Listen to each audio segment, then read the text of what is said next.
আমি আমার নিজস্ব ভাষায় কথা বললাম। এখানে আর ভদ্র ভাষার কিছু মানে শুদ্ধ ভাষার বলার কিছু নাই, কারণ মনে যখন কষ্ট আসে তখন সেটা নিজের ভাষায় কথা বলে। আপনারা বলবেন যে কেমন ধরনের কথা বলতেছে, এটা আমার মনের কথা। তো আমাদের দেশের পরিবর্তন কি হলো? সালাউদ্দিন আহমেদ সাহেব বলে একটু দর্শনটা একটু বাড়ছে। লজ্জা থাকা দরকার, লজ্জা থাকা দরকার। কিভাবে বলে? কিভাবে বলে যে ধর্ষণটা বাড়ছে? আরে বাবা, তার কাছে এটা সামান্য কিছু একটা মনে হয়। কি ব্যাপার? আফসোস করবে যেখানে যে আমরা লজ্জিত বা দুঃখিত যে এটা বাড়ছে, আমরা করব। ওনাকে কিছু বললে ওনার গায়ে লাগে না। আর একজন আছে ওই যে পাশে কথা বলে, নাম জানো কি? ওই ইয়ের ছেলে, বাপের নামটা বললাম না, ভালো একটা লোক ছিল আওয়ামী লীগের সময়, পার্থ। ওর নিয়ে অনেক কথা বলছি, মানুষে বলে এগুলি বললেন না, ওর বাবার পরিচয় বলছে। কি হাসে, বিলেনের মতন, গুন্ডার মতো হাস। আর আমাদের কলিজা ফাটা যায়, বুক ব্যথা, আমরা বাঁচি না আমাদের সন্তান নিয়ে। বেটা, আমাদের সন্তানের জীবনের বিনিময়ে তুই বেটা চেয়ারে বসেছিস, আর তুই কথা বিএনপি কে হাঁটাবে। আরে বিএনপি আওয়ামী লীগ শেখ হাসিনার বাপের দেশ ছিল, থাকতে পারছে? থাকতে পারে নাই। আর তুমি কে? তারেক রহমান সাহেব 17 বছর ছিল লন্ডনে, দেশে আসতে পারেন নাই। দেশে আসছেন, আমরা ওনাদেরকে ভালো বলি, দেশের জন্য করবে।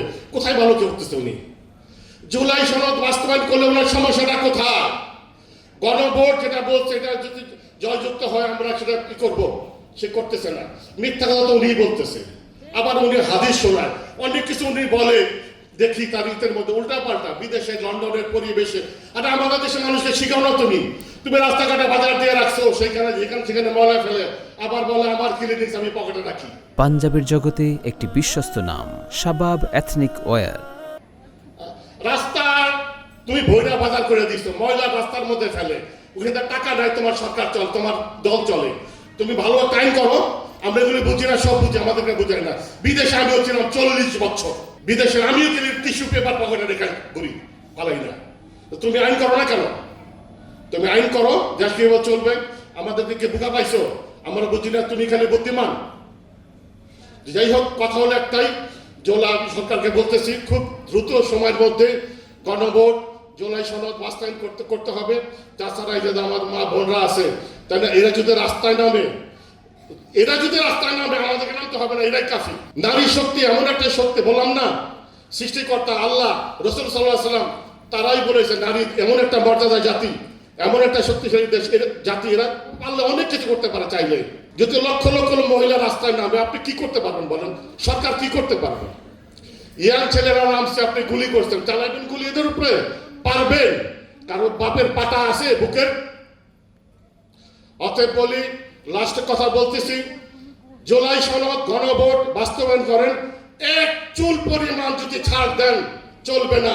কথা একটাই, এত লোক জীবন দিছে পরিবর্তনের জন্য, পরিবর্তন চাই তো চাই। আর আমি অনেক আগে বলতাম, ওই 71 নেতা আমাদের দরকার নাই, নিউ জেনারেশন দেশ চালাবে।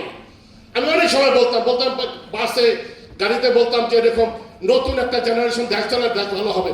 এরা তো শুধু 51 সাল আর 71 সালে শুধু মারামারি কাটাকাটি করছে, করে এরা অভ্যস্ত হয়ে গেছে। কথায় এরা মারামারি করে। শিক্ষিত সমাজ, নতুন সমাজ যা আমরা বাংলাদেশে চাই, ইয়াং জেনারেশন চাই, শিক্ষিত নম্র ভদ্রলোক চাই।